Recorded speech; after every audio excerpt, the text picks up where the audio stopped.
Okay, put your left foot forward. Okay. Squeeze the trigger. Don't pull it, you know. It's just like... Why do I have to shoot a gun, Dad? Does your job involve guns?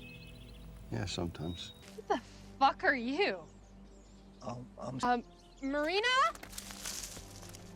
I assign a man a task.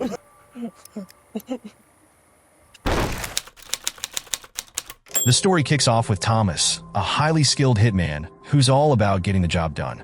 In the opening scene, he's perched with a sniper rifle, aiming at a group of people. Focused and precise, he picks off his targets one by one, barely missing a shot. Just as he's about to call it a day, he realizes someone survived and is hiding in the grass. That person fires back, hitting Thomas in the leg. Even injured, Thomas doesn't miss a beat. He takes down the last guy and finishes the job. With the danger behind him, Thomas limps his way to a nearby warehouse to patch himself up. After a bit of DIY first aid, he's feeling good enough to head home. His house isn't far from the warehouse, where he lives with his paralyzed wife, Ruth, and his daughter, Marina. Thomas wants to take the family out for a stroll, but Ruth isn't interested. They've been at odds for a while now. So, Thomas decides to take Marina to the beach instead. Despite his tough exterior, he has a soft spot for his daughter. At the beach, while digging around in the sand, Thomas finds an old bottle with a piece of paper inside. The paper has some sort of coded message from someone who seems to want to hire him. Later, Thomas drives Marina home because it's getting late. When they get back, Ruth is annoyed. They stayed out longer than expected. Thomas doesn't bother explaining and lets her vent. The next day, Marina is playing by the shore with her friend Freya when they notice a strange man acting suspiciously. Freya, being the bold one, goes up and asks what he's doing. The man looks puzzled, mumbles something, and then leaves. The girls shrug it off and go back to playing. Later, Marina notices her dad digging in the sand again. Curious, she and Freya wait for him to leave, then dig up the spot he was working on. They find the same bottle and take a picture of the coded message inside. The following day, Thomas decides to teach Marina how to handle a gun.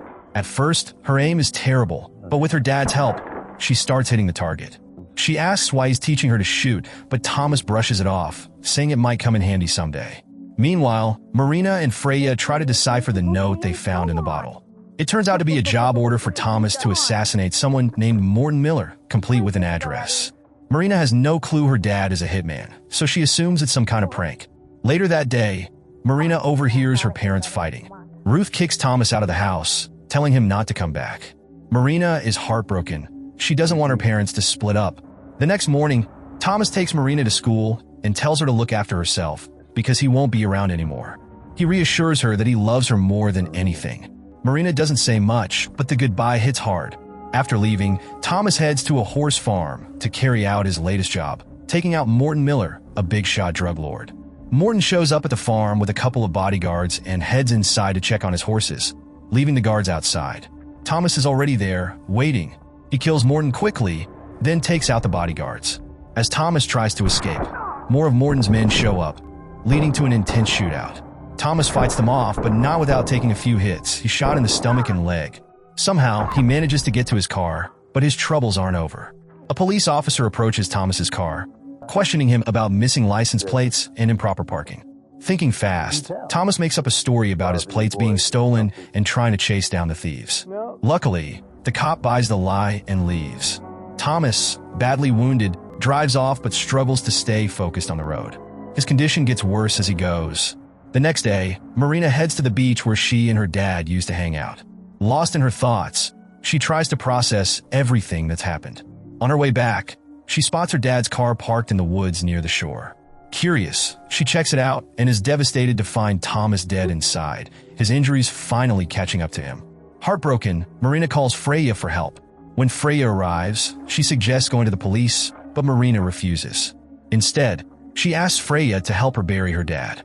Together, they dig a grave and lay Thomas to rest. Marina thanks Freya with a hug, holding back tears. When Marina gets home, she doesn't tell her mom about Thomas's death. Instead, she asks about his job and if he had enemies. Ruth finally opens up, revealing that Thomas was a contract killer who had made a lot of enemies over the years. She explains that one of his rivals shot her, leaving her paralyzed. Ruth blames Thomas's dangerous lifestyle for everything that went wrong in their family. The next day, Marina looks through her dad's phone and gets a message instructing him to retrieve the paper from the bottle at the beach. Marina rushes to the spot, digs up the bottle, and finds not only the note, but also a box of money, payment for Thomas's last job. Marina takes Freya to her dad's warehouse, curious to learn more about him. What they find shocks them, a stash of weapons and gear Marina never knew about. Marina showed the strange note to Freya and asked her for help cracking the code. Freya worked her magic and quickly figured it out. The message revealed details about Thomas's next hit, someone named Oleg, along with his address. The following day, Marina decided to take matters into her own hands. She went to Oleg's office, pretending to be his niece to gain access to his room. When Oleg saw her, he hesitated, clearly puzzled about who she was. Without giving him time to react, Marina pulled out a gun and shot him, completing the job her father couldn't. It was her first step into her dad's line of work. Once she was sure Oleg was dead, Marina calmly left the office as if nothing had happened. Back home, her mom scolded her for coming back late, but Marina quickly handed over some medicine and cash, saying it was from Thomas. This seemed to calm her mom down, even though Thomas wasn't around anymore. The next day, that mysterious guy, Puh, who had earlier crossed paths with Freya and Marina, returned to the beach. Puh, who still thought Thomas was alive, buried another bottle with a note for him. Puh had always been the one assigning jobs to Thomas, and he had a habit of showing up at the shore several times a week to leave messages. After Puh left, Marina went to the beach to dig up the bottle. She found the cash and decoded the message on her own, thanks to the skills Freya had taught her. The note revealed her next target. Marina, now determined, geared up to handle her father's unfinished business. That evening, she headed to a movie theater, not for entertainment, but to find her target. Her mark was seated right in front of her. Without wasting time, Marina got the job done, shooting him quickly before slipping out of the theater unnoticed. Before heading home, Marina made a stop at Thomas's old warehouse. Freya was already there, waiting for her. Curious about Marina's late-night outings, Freya pressed her for answers. Marina didn't hold back and confessed that she'd taken over her father's work as a contract killer. To Marina's surprise, Freya wasn't shocked. Instead, she offered her full support and said she'd back her up whenever needed. The following day, Marina returned to the beach for another bottle. After decoding the new message, she prepped for her next mission, this time with Freya tagging along. They drove to the target's home, and Marina asked Freya to stay in the car while she went inside. Knocking on the door, she was greeted by a woman who mistook her for her son's girlfriend. Marina attempted to shoot her, but her shot missed. The woman's son, Kyle, chased after her and eventually caught up. Cornered and scared, Marina begged him to let her go. Kyle demanded to know who had sent her, but Marina couldn't answer because she was only following her dad's footsteps. Seeing her panic, Kyle decided to let her off with a warning. If she ever tried something like this again, he wouldn't hesitate to stop her permanently. Meanwhile, Puh was starting to catch on. When he learned that the woman Marina was supposed to kill was still alive, he faced backlash from his boss, Bert.